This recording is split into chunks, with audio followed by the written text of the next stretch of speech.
Hello दोस्तों, नवल पाठशाला में आपका स्वागत है। मैं आज आपको सघन पाठ योजना के टॉपिक बल व दाब के बारे में बताऊंगा, जो हमारा विषय रहेगा भौतिक विज्ञान। इसमें आपको वही प्रोसेस फॉलो करनी है जो पहले करते हुए आए हैं। इसमें आपको सर्वप्रथम विद्यालय का नाम, फिर कक्षा, फिर विषय भौतिक विज्ञान, फिर आपको प्रकरण लिखना है बल व दाब। इसमें आपको आगे दिनांक लिखनी है, फिर आपको कालांश लिखना है 8वां, फिर आपको समयावधि लिखनी है 40 मिनट। फिर आपको नीचे लिखना है शिक्षण उद्देश्य। शिक्षण उद्देश्य में आपको एक तरफ शिक्षण उद्देश्य लिखना है और दूसरी तरफ अपेक्षित व्यवहारगत परिवर्तन लिखना है। इसमें आपको लिखना है, हमारा पहला शिक्षण उद्देश्य हो जाएगा ज्ञानात्मक। इसमें आपको लिखना है विद्यार्थी बल का मान, विद्यार्थी बल का ज्ञान अर्जित कर पाएंगे। दूसरा आपको लिखना है अर्थ ग्रहणात्मक। इसमें आपको लिखना है विद्यार्थी बल का अर्थ ग्रहण कर पाएंगे। तीसरा आपको लिखना है अभिव्यक्तात्मक। इसमें आपको लिखना है विद्यार्थी विद्यार्थी दाब को अभिव्यक्त कर पाएंगे। कौशलात्मक में आपको लिखना है विद्यार्थी कौशल को विकसित कर पाएंगे। फिर आपको आगे लिखना है अभिरुचियात्मक। इसमें आपको लिखना है विद्यार्थी दाब को अभिरुचि से ले पाएंगे, यानी विद्यार्थी दाब के बारे में अभिरुचि ले पाएंगे। अभिव्यक्त्यात्मक में आपको लिखना है विद्यार्थी वैज्ञानिक दृष्टिकोण विकसित कर पाएंगे। फिर आपको आगे पूर्व ज्ञान लिखना है। पूर्व ज्ञान में आपको लिखना है विद्यार्थियों को बल तथा दाब के बारे में सामान्य जानकारी प्राप्त है। फिर आपको आगे प्रस्तावना प्रश्न लिखना है। प्रस्तावना प्रश्न में आपको लिखना है, पहला हमारा जो प्रश्न रहेगा वो है किसी वस्तु को धक्का देना बल है या दबाव, इसके बारे में बताइए। तो आपको लिखना है संभावित उत्तर में बल। फिर आगे आपको लिखना है दूसरा प्रश्न, ऊपर से लगने वाला भार किस नाम से जाना जाता है। तो इसमें आपको लिखना है दाब। फिर हम उद्देश्य कथन लिखेंगे। उद्देश्य कथन में आपको लिखना है छात्रों आज हम बल और दाब के बारे में विस्तार से अध्ययन करेंगे। फिर हम आगे प्रस्तुतिकरण देंगे, जिसमें आपको शिक्षण बिंदु, छात्राध्यापक क्रियाएं, छात्र क्रिया और श्याम प्रसार लिखना है। इसमें आपको सर्वप्रथम विकासात्मक प्रश्न लिखना है। शिक्षण बिंदु हमारा रहेगा बल व दाब, जिसमें आपका पहला विकासात्मक प्रश्न रहेगा, बल का प्रयोग कहाँ कहाँ देखा है आपने, बताइए। तो इसमें आपको संभावित उत्तर यानी छात्र क्रिया में आपको देना है धक्का देना या खींचना। दूसरा हमारा प्रश्न है दाब के प्राकृतिक उदाहरण बताइए। तो इसमें जो हमारे उदाहरण होंगे वो है हवा का दाब, जल का दाब। फिर हम आगे चलते हैं। तो आगे आपको छात्राध्यापक क्रिया में छात्राध्यापक कथन में आपको लिखना है, जिसमें आपको लगाना है बल इज इक्वल टू किसी वस्तु को विराम अवस्था से गतिज अवस्था में लाने हेतु किए गए कार्यों को बल कहा जाता है। यहाँ पे आपको बल का सूत्र दिया गया है F बराबर ma। आगे छात्र क्रिया में आपको लिखना है छात्र ध्यानपूर्वक सुनेंगे और समझेंगे। और श्याम प्रसार में आपको एक ब्लैक पेपर लगाकर बल की परिभाषा लिखनी है। मैंने नहीं लिखी है लेकिन आपको लिखनी है। फिर आगे हम चलते हैं दाब के बारे में। आपको बताया गया है किसी दाब किसी भी आकार की वस्तु पर सभी दिशा से समान रूप से लगता है, चाहे वह जल में हो या हवा में। तो आपका ये जो बल और दाब वाला टॉपिक है वो यहीं पर ही कंप्लीट होता है। फिर हम इससे रिलेटेड पुनरावृत्ति प्रश्न देखेंगे। पुनरावृत्ति प्रश्न में आपको लिखना है, पहला हमारा प्रश्न रहेगा बल क्या है बताइए। दूसरा हमारा प्रश्न है दाब क्या है बताइए। तीसरा हमारा प्रश्न है उदाहरण दीजिए स्पष्ट रूप से, यानी बल तथा दाब के उदाहरण दीजिए स्पष्ट रूप से। फिर हम मूल्यांकन प्रश्न देखेंगे। मूल्यांकन प्रश्न में आपको लिखना है क्या बल तथा दाब किसी पर लग सकते हैं, यदि हाँ तो उदाहरण दीजिए। फिर आपको दूसरा प्रश्न लिखना है, क्या बल का प्रभाव आकार भी पड़ता है, यदि हाँ तो कैसे समझाइए। यदि इसमें आपको प्रश्न दे रखा है क्या बल का प्रभाव आकार पर भी पड़ता है, यदि हाँ तो कैसे समझाइए, इसके बारे में आपको बताना है। गृह कार्य में आप लिख सकते हैं बल तथा दाब को विस्तार पूर्वक समझाइए। तो आपका ये बल तथा दाब वाला जो प्रकरण है पूर्ण रूप से यहाँ पे कंप्लीट होता है। फिर हम फिजिक्स की जो सघन पाठ योजना है उसके बारे में हम अगला प्रकरण लेंगे, जो हमारा टॉपिक रहेगा इसमें घर्षण है, यानी हमारे अगले प्रकरण का नाम घर्षण रहेगा।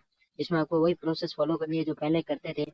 सर्वप्रथम आपको विद्यालय का नाम लिखना है, फिर कक्षा लिखनी है, फिर आपको विषय लिखनी है भौतिक विज्ञान, फिर आपको प्रकरण लिखना है घर्षण, फिर आपको दिनांक लगानी है, फिर कालांश लिखना है पहला, फिर आपको समयावधि लिखनी है 40 मिनट। इसके बाद हम शिक्षण उद्देश्य देखेंगे। शिक्षण उद्देश्य में आपको वही शिक्षण उद्देश्य लिखना है, यानी पॉइंट शिक्षण उद्देश्य के जो पॉइंट होंगे वही रहेंगे। और अपेक्षित व्यवहारगत परिवर्तन आपको जो लैंग्वेज होगी वही होगी, लेकिन हमारा जो प्रकरण है वो चेंज हो जाएगा। तो इसमें आपको लिखना है पहला शिक्षण उद्देश्य ज्ञानात्मक। तो इसमें हमारा जो पहला जो अपेक्षित द्वारगत परिवर्तन में हम लिखेंगे वो है विद्यार्थी घर्षण। दूसरे में आपको लिखना है अर्थ ग्रहणात्मक, इसमें आपको लिखना है विद्यार्थी घर्षण का अर्थ ग्रहण कर पाएंगे। तीसरा हमारा शिक्षण उद्देश्य है अभिव्यक्तात्मक, इसमें आपको लिखना है विद्यार्थी घर्षण को अभिव्यक्त कर पाएंगे। चौथे पॉइंट में आपको लिखना है कौशलात्मक में विद्यार्थी अपना कौशल विकसित कर पाएंगे। पांचवें में आपको लिखना है अभिरुचियात्मक, जिसमें आपको लिखना है विद्यार्थी घर्षण में अभिरुचि ले सकेंगे। छठे पॉइंट में आपको लिखना है अभिवृत्त्यात्मक, जिसमें आपको लिखना है विद्यार्थी में वैज्ञानिक दृष्टिकोण विकसित हो सकेगी। तो आपके जो पूर्व ज्ञान के जो शिक्षण उद्देश्य है वहीं पर ही समाप्त होते हैं। फिर हम आगे पूर्व ज्ञान लिखेंगे। पूर्व ज्ञान में आपको लिखना है विद्यार्थी घर्षण के बारे में सामान्य जानकारी रखते हैं। तो इससे आगे हम प्रस्तावना प्रश्न देखेंगे और आपको आगे संभावित उत्तर देने हैं। पहला हमारा जो प्रस्तावना प्रश्न है वो है आपने किसी वस्तु को घिसते हुए देखा है, तो आपको उत्तर देना है हाँ। दूसरा हमारा प्रश्न रहेगा क्या यह आसान है, यानी किसी वस्तु को घिसना आसान है, इसके बारे में आपको बताना है, तो उत्तर होगा नहीं। तीसरा हमारा प्रश्न है इस पर कार्य करना संभव है या नहीं, इसके बारे में आपको बताइए, तो हम उत्तर देंगे नहीं। आगे हम उद्देश्य कथन लिखेंगे। उद्देश्य कथन में आपको लिखना है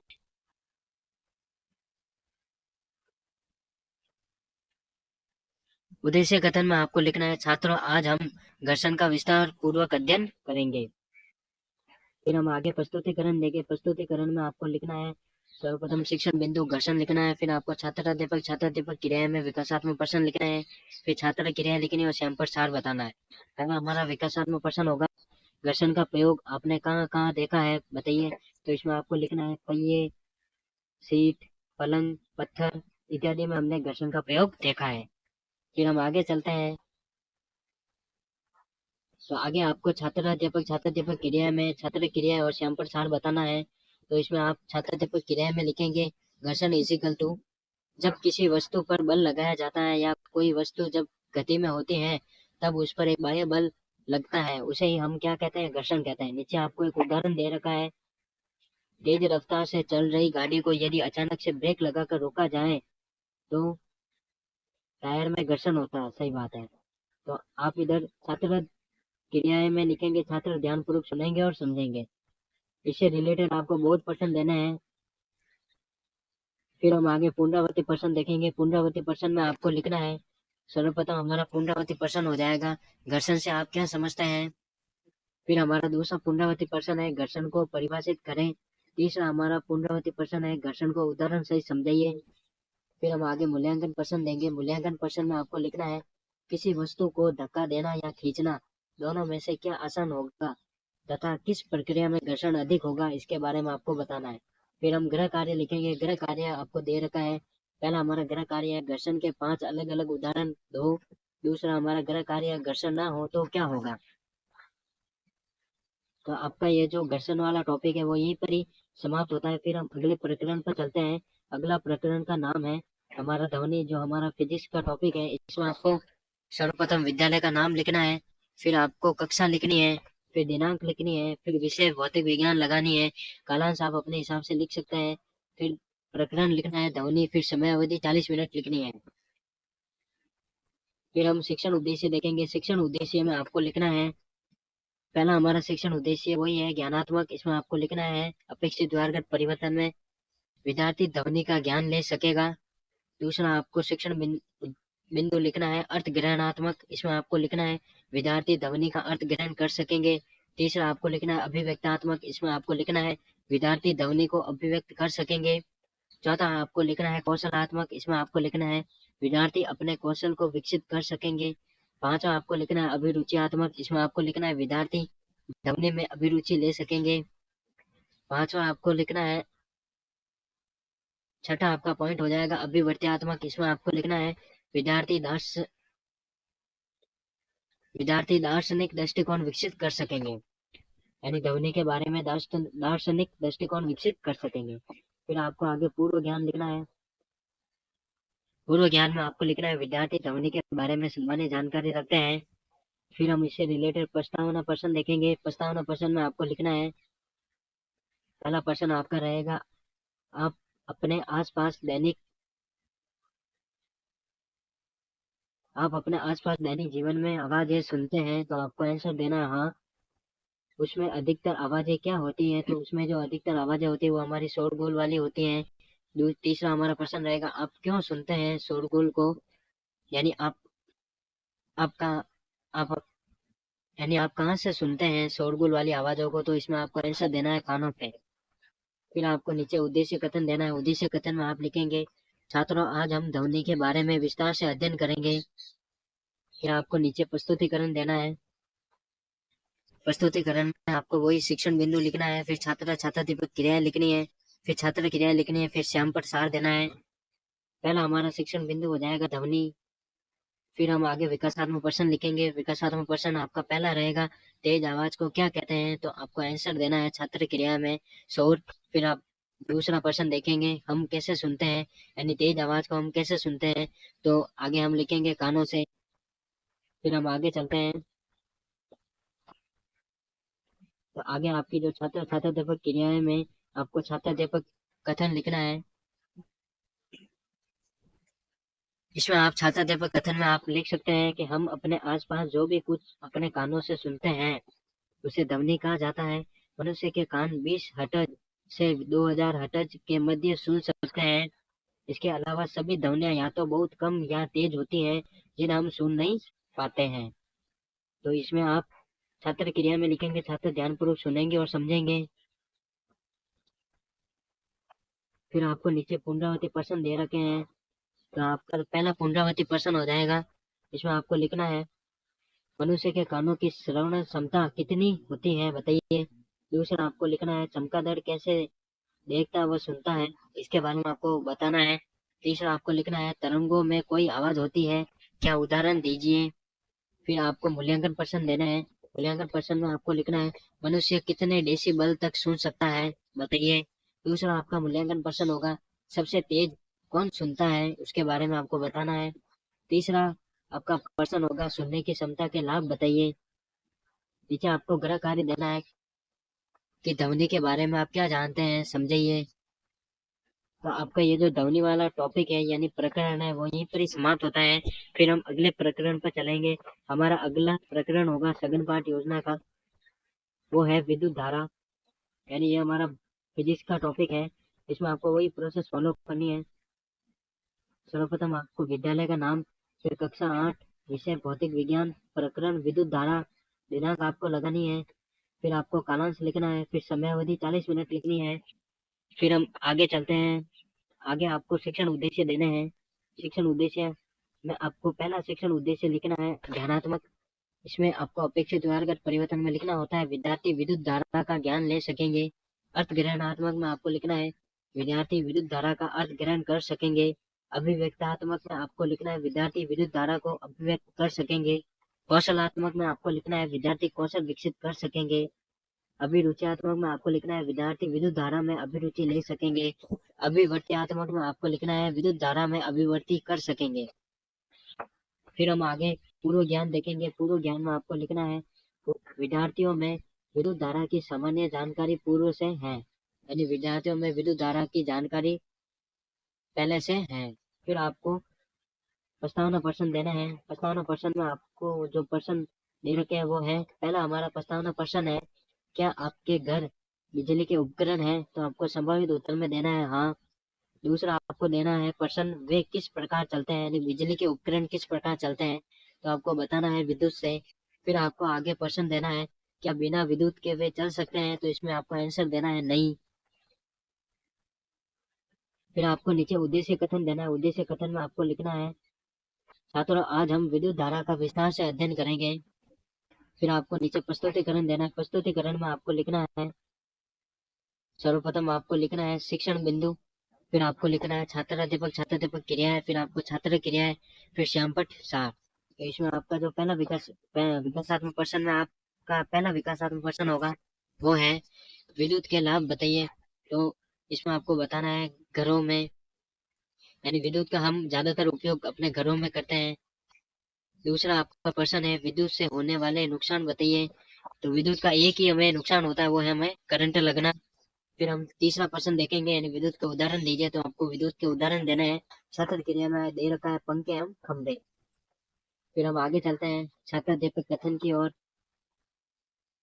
तो इसमें आपका जो छात्र कथन है वो रहेगा, किसी सेल का परिपथ पूरा करने पर उसके धनात्मक सिरे से इलेक्ट्रॉन नेगेटिव सिरे की ओर बढ़ते हैं तथा इसके विपरीत ही विद्युत धारा बहती है।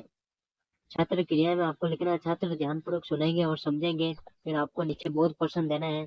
बोध प्रश्न में आपको लिखना है, पहला हमारा बोध प्रश्न होगा, धारा कैसे बहती है, कहाँ से कहाँ तक बताइए। तो धारा पॉजिटिव से नेगेटिव की ओर बहती है, यानी प्लस से नेगेटिव की ओर, यानी माइनस की ओर। फिर आपको दूसरा बोध प्रश्न देना है, अगर परिपथ पूरा ना हो तो भी धारा बहेगी। तो इसमें आपको छात्र क्रिया में आंसर बताना है नहीं। फिर आपको पुनरावृत्ति प्रश्न देने हैं। पुनरावृत्ति प्रश्न में आपको लिखना है, धारा की दिशा बताइए। तो इसमें आपको पहला प्रश्न हो जाएगा हमारा, धारा की दिशा बताइए। दूसरा हमारा प्रश्न हो जाएगा, परिपथ क्या है। तीसरा हमारा प्रश्न हो जाएगा, विद्युत धारा किसे कहते हैं। तो आपके पुनरावृत्ति प्रश्न यहीं पर ही समाप्त होते हैं। फिर हम आगे मूल्यांकन प्रश्न लिखेंगे। मूल्यांकन प्रश्न लिखने आपको लिखना है, पहला है, बिना परिपथ के धारा बहती है बताइए। दूसरा आपका मूल्यांकन प्रश्न होगा, यदि हाँ तो कारण भी दीजिए। फिर हम गृह कार्य लिखेंगे। गृह कार्य में आपको पहला प्रश्न लिखना है, विद्युत धारा के क्या लाभ है आपको बताइए। विद्युत धारा के लाभ बताइए। आपको ये पहला प्रश्न लिखना है, मैंने नहीं लिखा है लेकिन आपको लिखना है। यह आपका जो विद्युत धारा वाला जो प्रकरण है वो यहीं पर ही समाप्त होता है। फिर हम अगले प्रकरण पर चलते हैं। अगला हमारा प्रकरण होगा कुछ प्राकृतिक घटनाएं। इसमें आपको सर्वप्रथम विद्यालय का नाम, फिर कक्षा, फिर विषय भौतिक विज्ञान, प्रकरण कुछ प्राकृतिक घटनाएं। फिर आपको दिनांक लिखनी है। कालांश आपको 8वां लगाना है। आप अपने हिसाब से कालांश लिख सकते हैं। फिर आपको समयावधि लिखनी है 40 मिनट। फिर हमें शिक्षण उद्देश्य देने पड़ते हैं। हमें शिक्षण उद्देश्य देने पड़ते हैं अपनी सघन पाठ योजना वाली डायरी में। तो आपको शिक्षण उद्देश्य लिखना है। इसमें आपका पहला शिक्षण उद्देश्य होगा ज्ञानात्मक। तो इसमें आपको अपेक्षित व्यवहारगत परिवर्तन में लिखना है, विद्यार्थी प्राकृतिक घटनाएं के बारे में ज्ञान रख सकेंगे। दूसरा आपको लिखना है अर्थग्रहणात्मक। इसमें आपको लिखना है, विद्यार्थी प्राकृतिक घटनाओं का अर्थ ग्रहण कर सकेंगे। तीसरे में आपको लिखना है अभिव्यक्तात्मक। इसमें आपको लिखना है, विद्यार्थी घटनाओं को अभिव्यक्त कर पाएंगे। कौशलात्मक में आपको लिखना है, विद्यार्थी अपने कौशल को विकसित कर पाएंगे। अभिरुचियात्मक में आपको लिखना है, विद्यार्थी घटनाओं में अभिरुचि ले पाएंगे। फिर आपको अभिवर्त्यात्मक में आपको लिखना है, विद्यार्थी वैज्ञानिक दृष्टिकोण विकसित कर पाएंगे। तो आपको ये जो शिक्षण उद्देश्य है वो आपको समझ में आ रहे होंगे। फिर हम आगे अपना पूर्व ज्ञान देखेंगे। पूर्व ज्ञान में आपको लिखना है, विद्यार्थी प्राकृतिक घटनाओं के बारे में सामान्य जानकारी रखते हैं। फिर आपको प्रस्तावना प्रश्न देने हैं। प्रस्तावना प्रश्न हमारा पहला रहेगा, क्या आपने कभी भूकंप महसूस किया है। तो इसके बारे में आपको आंसर देना है हाँ। दूसरा हमारा प्रस्तावना प्रश्न रहेगा, अति वर्षा कब हुई थी। तो हमें बताना है 3 वर्ष पूर्व। फिर हम उद्देश्य कथन देखेंगे। उद्देश्य कथन में आपको लिखना है, छात्रों आज हम कुछ प्राकृतिक घटनाओं के बारे में विस्तार से अध्ययन करेंगे। फिर हम नीचे अपना प्रस्तुतिकरण देंगे। प्रस्तुतिकरण में हम शिक्षण बिंदु लिखेंगे। फिर छात्र छात्राध्यापक क्रियाएं होगी। फिर हम आगे छात्र क्रियाएं देंगे। फिर स्वयं पर सार लिखेंगे। तो हमारा पहला शिक्षण बिंदु होगा कुछ प्राकृतिक घटनाएं।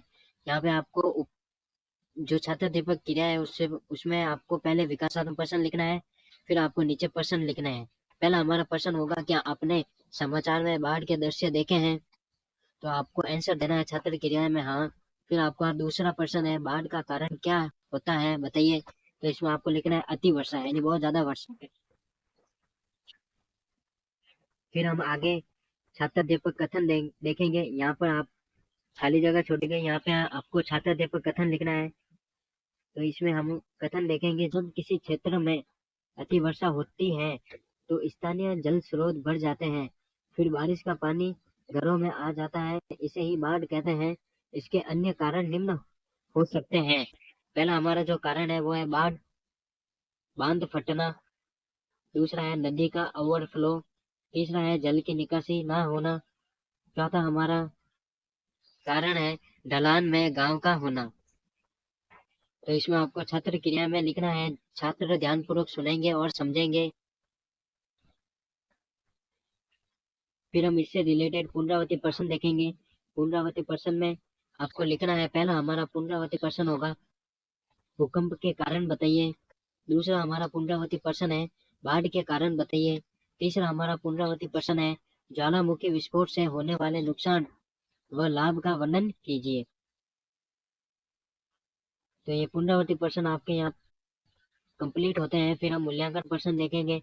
मूल्यांकन प्रश्न में आपको लिखना है, पहला हमारा मूल्यांकन प्रश्न होगा, बाढ़ के बाद के हालात कैसे होते हैं बताइए। फिर आपको पांचवा प्रश्न लिखना है, भूकंप के बाद के हालात कैसे होते हैं, इसके बारे में आपको बताना है। फिर आपको नीचे गृह कार्य लिखना है, यानी भूकंप किस तरह से आते हैं इसके बारे में बताइए। आप ये गृह कार्य लिख सकते हैं। तो आपका ये जो प्राकृतिक घटनाओं वाला टॉपिक है वो यहीं पर ही खत्म होता है। फिर हम अगले प्रकरण पर चलते हैं। हमारा अगला प्रकरण होगा प्रकाश, यानी लाइट। तो इसमें आपको वही प्रोसेस फॉलो करनी है जो हम पिछली कक्षाओं में करते हुए आए हैं। सर्वप्रथम आपको विद्यालय का नाम लिखना है, फिर कक्षा लिखनी है, फिर विषय भौतिक विज्ञान लगानी है, फिर आपको प्रकरण लिखना है प्रकाश, फिर आपको दिनांक देनी है, फिर कालांश लिखना है, चौथा समयावधि 40 मिनट लगानी है। फिर हम शिक्षण उद्देश्य देखेंगे। शिक्षण उद्देश्य में आपको लिखना है, पहला शिक्षण उद्देश्य वो होगा हमारा ज्ञानात्मक। इसमें आपको लिखना है, विद्यार्थी प्रकाश का ज्ञान ले सकेंगे। फिर आपको आगे अर्थ ग्रहणात्मक में लिखना है, विद्यार्थी प्रकाश का अर्थ ग्रहण कर सकेंगे।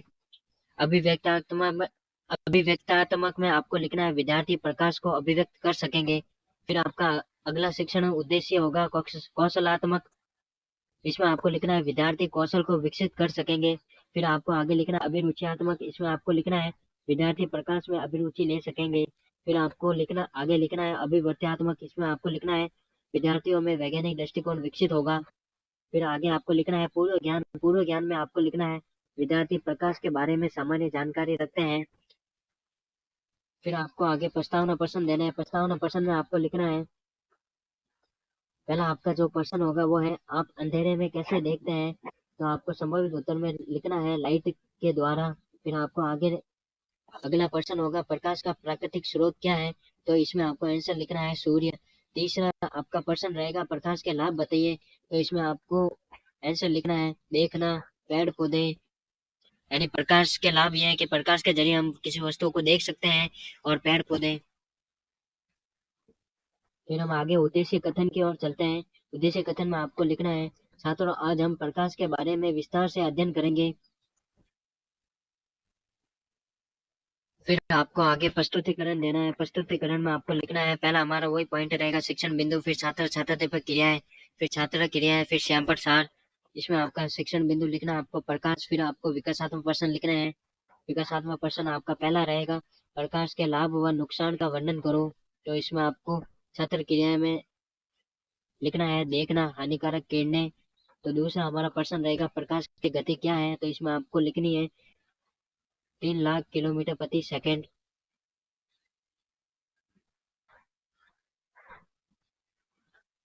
फिर हम आगे छात्र दीपक कथन की ओर चलते हैं। छात्र दीपक कथन में आपको लिखना है, जब प्रकाश किसी वस्तु से टकराते हैं तो वह उस प्रकाश का कुछ भाग अवशोषित कर शेष भाग को परावर्तित कर देता है।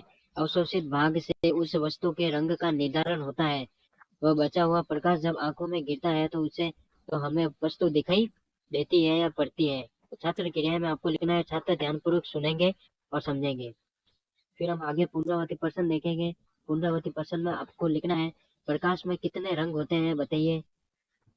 दूसरा हमारा पुनरावृत्ति प्रश्न होगा, सभी रंगों का नाम क्रम से बताओ। तीसरा हमारा प्रश्न है, क्या सभी प्रकाश में यह रंग होते हैं। फिर हम आगे मूल्यांकन प्रश्न की ओर चलेंगे। मूल्यांकन प्रश्न में आपको लिखना है, प्रकाश स्रोतों का उदाहरण दीजिए। दूसरा हमारा मूल्यांकन प्रश्न होगा, प्राकृतिक स्रोतों के नाम बताइए। तीसरा हमारा मूल्यांकन प्रश्न होगा, कृत्रिम स्रोतों के नाम बताइए। गृह कार्य में आपको लिखना है, प्रकाश के बारे में संपूर्ण जानकारी दीजिए।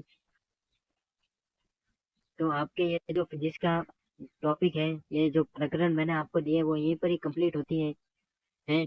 आपको ये वीडियो कैसी लगी बताना, लाइक करना, कमेंट करना, शेयर करना, एंड इसी तरह की वीडियो पाने के लिए चैनल को सब्सक्राइब कीजिए।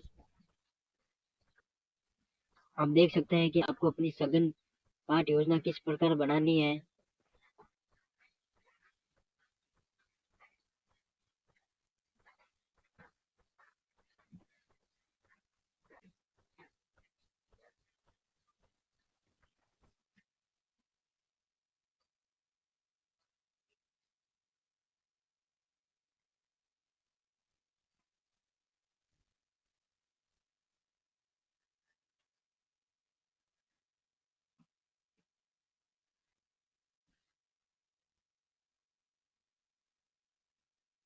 मैं ये आशा करता हूँ कि आपको ये जो सघन पाठ योजना वाली डायरी है वो बिल्कुल तरीके से पूरी तरीके से समझ में आ गई होगी। आपको इसी प्रकार से अपनी सघन पाठ वाली जो डायरी है वो पूर्ण करनी है। तो आपकी ये वीडियो यहीं पर ही समाप्त होती है। Thank you. Have a nice day.